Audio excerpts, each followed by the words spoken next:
This is Mark Bell from supertraining.tv, Super Training Gym, the strongest gym in the West, answering more questions for the Power Project. Got a question from a youngster today, which is fantastic. Bullet Sponge M3. Bullet Sponge says he's utilizing the conjugate system, but he's a very young, inexperienced lifter. He's only 15 years old, and he wants to know if he should shoot for a rep range of 5 to 3. 5 to 3 is actually a funny way of writing it. It should be 3 to 5, but I like the confusion factor. I like to try to mess with people like that. So anyway, your question is, should you utilize some reps? So, you know, in other words, it's less dangerous, or however you want to put it.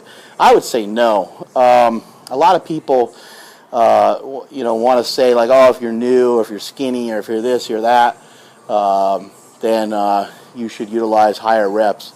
But really, a set of 3 and a set of 1, there's not such a huge gross difference that it's really going to matter all that much, especially with somebody who's inexperienced. The percentage over that they're going to lift if they did a single as opposed to they did a triple really probably won't be that huge. What I would suggest using singles. I would suggest getting after it and going heavy. However, I'd also suggest that your form, when you start out, when you use 135 for a squat and you do a couple reps, your form with 135 should look, imagining that your form is pretty good to begin with, which it may or may not be, but your form should be similar either way, whether your form is good or bad.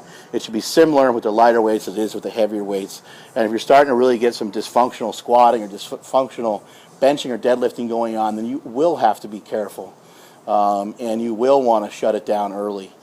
You can only round over so many times in the lower back before something horrible happens.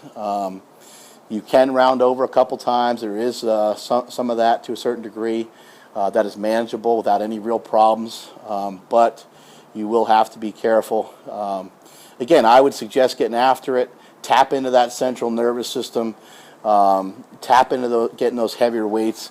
That's what Louis Simmons' conjugate system is all about.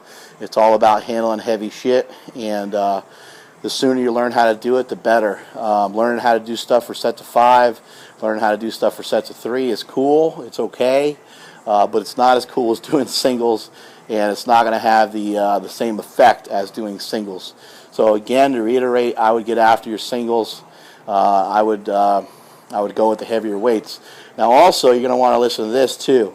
Young kids don't know how to warm up at all, so make sure you take your time with your warm-ups. As the weights get heavy, let's just say, for example, your max squat is 250 pounds.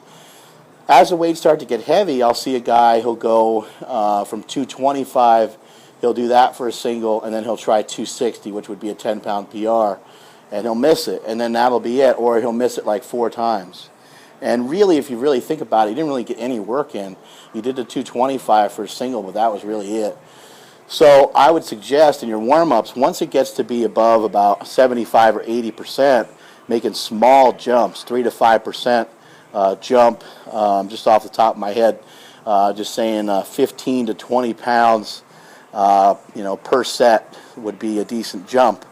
So instead of just going right to from 225 to 260, you'd go to like 240, and then you would go to around 255 or 260 afterwards. So that way you snuck in like an extra set. Hopefully, if you plan it out strategically enough, you can sneak in an extra set or 2. And also, after you've done your max effort work, that's when you're going to want to hit your repetitions.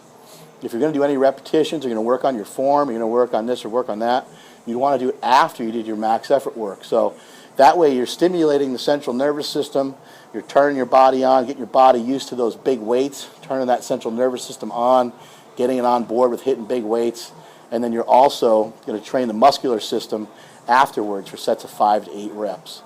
So thanks for tuning in to supertraining.tv. We love having young lifters, young athletes on here listening to my mumbo jumbo that I'm kicking, and stay strong. And that's it from supertraining.tv. I'm out.